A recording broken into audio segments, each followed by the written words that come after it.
Assalamualaikum warahmatullahi wabarakatuh. Apa kabar bunda-bunda teman-teman semua? Nggak kerasa ya, ini udah tanggal 4 Februari. Nah, pernah nggak sih teman-teman ngerasa gaji masuk, tapi entah kenapa cepet banget habisnya? Padahal kalau ditanya, rasanya nggak belanja yang aneh-aneh. Nah, seringkali masalahnya bukan di penghasilan yang kurang, tapi karena kita belum bisa membedakan mana kebutuhan dan mana keinginan. Nah, di video kali ini kita akan bahas pelan-pelan dengan contoh sehari-hari supaya setelah ini kita lebih bijak lagi dalam menggunakan uang.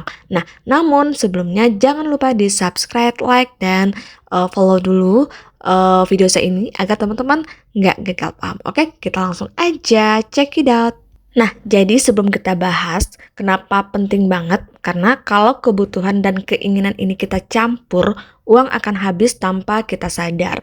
Nah, yang seharusnya dipakai untuk makan, bayar tagihan, biaya sekolah, tabungan, justru habis untuk jajan berlebihan, belanja karena diskon, ikut-ikutan tren, dan akhirnya saat ada kebutuhan mendadak, kita panik, bingung, bahkan terpaksa kita ngutang. Ya, itulah gambaran sementara kenapa kita harus bisa membedakan antara kebutuhan dan juga keinginan. Nah, apa itu kebutuhan? Nah, kebutuhan itu adalah sesuatu yang harus dipenuhi supaya hidup bisa berjalan normal. Nah, kalau kebutuhan ini nggak kita penuhi, hidup kita akan terganggu, nggak bisa menjalani kehidupan, dan juga merasa hidup kita itu nggak normal. Ya, itu yang dinamakan adalah kebutuhan. Ini dari sudut pandang saya. Teman-teman bisa langsung scrolling, di googling, bisa cari tentang apa itu kebutuhan dan juga keinginan. Nah, apa aja sih Kak contoh dari kebutuhan ini sendiri? Nah, contohnya seperti kita makan sehari-hari, mungkin bisa untuk tempat tinggal atau kontrakan, kemudian listrik dan air, transportasi untuk kerja atau sekolah, kemudian ada biaya kesehatan, kemudian juga ada biaya pendidikan anak. Jadi, tanpa kebutuhan ini, hidup jadi tidak nyaman, bahkan bisa bermasalah. Sementara untuk keinginan itu apa sih Kak? Nah, kita bahas lagi untuk keinginan. Nah, sesuai keinginan ini adalah sesuatu yang ingin kita miliki, tapi tidak wajib untuk bertahan hidup. Keinginan ini biasanya muncul karena rasa bosan, ingin dihargai, pengaruh media sosial, lihat diskon, ikut-ikutan orang. Jadi misalkan ya, untuk contoh keinginan, misalkan teman-teman atau bunda-bunda ingin ngopi yang mahal setiap hari. Itu sebenarnya kan kalaupun ngopi di rumah pun masih bisa, nggak harus ngopi yang mahal. Sementara itu bukan termasuk dari kebutuhan. Kemudian ganti HP padahal masih bagus. Kemudian jajan online karena lucu, atau makan di luar karena bisa kelihatan lebih healing. Jadi keinginan itu manusiawi sih sebenarnya, tapi kalau nggak kita kontrol, ini bisa bikin keuangan kita bocor. Ya, jadi memang harus pintar-pintar kita membedakan, walaupun sebenarnya nafsu emak-emak, apalagi nafsu shoppingnya mulai keluar, itu nggak paham lagi nih mana kebutuhan dan mana keinginan. Beli baju baru mereka ngerasa loh ini kebutuhan loh, padahal baju saya udah jelek, udah ini, padahal baju yang lamanya pun masih bisa dipakai dan masih layak pakai. Jadi itulah sering yang bikin kita bingung dengan yang namanya kebutuhan dan keinginan. Nah, lantas gimana cara kita paling mudah untuk membedakannya, dan gimana caranya untuk kita menghindari? Bisa kita tahu, oh ini kebutuhan, oh ini keinginan. Nah, jadi sekarang sebelum bunda-bunda membeli sesuatu, coba deh tanyakan 5 pertanyaan ini ke diri sendiri ya.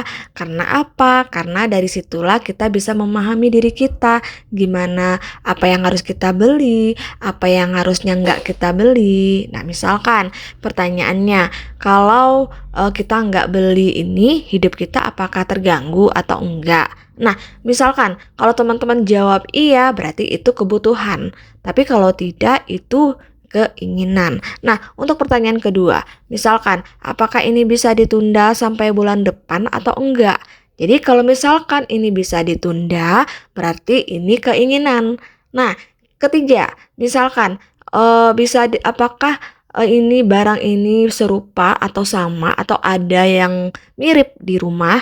Nah, kalau masih ada dan bisa dipakai, berarti itu keinginan, ya. Nah, pertanyaan keempat, misalkan jika ini dibeli karena perlu atau karena pengen aja sih. Nah, kalau misalnya kita beli karena perlu, artinya itu kebutuhan.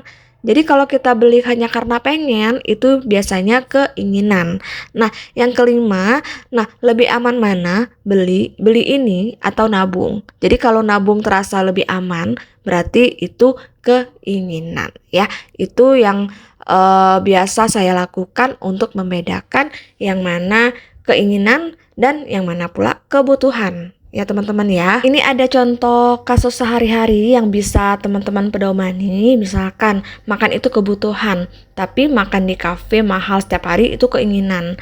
Nah, mungkin punya HP itu kebutuhan, tapi ganti HP terbaru tiap tahun itu adalah keinginan. Nah, transportasi ke tempat kerja itu kebutuhan. Tapi kalau kita naik ojek online padahal bisa jalan kaki atau naik motor sendiri itu keinginan. Nah, bukan berarti salah, tapi harus tahu porsinya seberapa dan diimbangi dengan kemampuan kita. Jangan samakan kebutuhan kita, keinginan kita, pendapatan kita dengan orang lain. Ya, bunda-bunda dan teman-teman. Lantas, apakah keinginan harus kita hilangkan? Nah, jawabannya tidak perlu dihilangkan bunda-bunda teman-teman, karena keinginan ini boleh kita penuhi asal tidak mengorbankan kebutuhan. Keinginan aman dipenuhi kalau kebutuhan sudah terpenuhi dengan baik, kemudian kita tidak pakai utang, kemudian masih sesuai budget, tidak mengganggu tabungan dan juga tidak bikin stres di akhir bulan. Dan harus teman-teman bunda-bunda ingat, yang bahaya itu bukan keinginannya, tapi tidak ada kontrolnya dari kita. Sebelum saya tutup, ini ada tips praktis supaya nggak kalap. Jadi pertama, pisahkan uang kebutuhan dan uang jajan. Yang kedua, buat batas jajan harian atau mingguan. Yang ketiga, biasakan tunda 24 jam sebelum beli barang non penting, yang nggak penting maksudnya ya. Yang keempat, catat semua pengeluaran sekecil apapun. Kemudian yang kelima, utamakan rasa aman bukan gengsi. Nah, bunda-bunda, teman-teman, hidup hemat bukan berarti hidup sengsara. Hemat itu soal prioritas, karena uang yang dipakai untuk kebutuhan akan menenangkan hati, sedangkan uang yang habis untuk keinginan tanpa kontrol sering meninggalkan penyesalan. Benar nggak? Silakan ditulis di kolom komentar. Nah, semoga informasi ini bermanfaat dan juga bunda-bunda dan teman-teman bisa lebih bijak membedakan kebutuhan dan keinginan supaya keuangan lebih tenang dan masa depan pun lebih aman. Akhir kata, wassalamualaikum warahmatullahi wabarakatuh.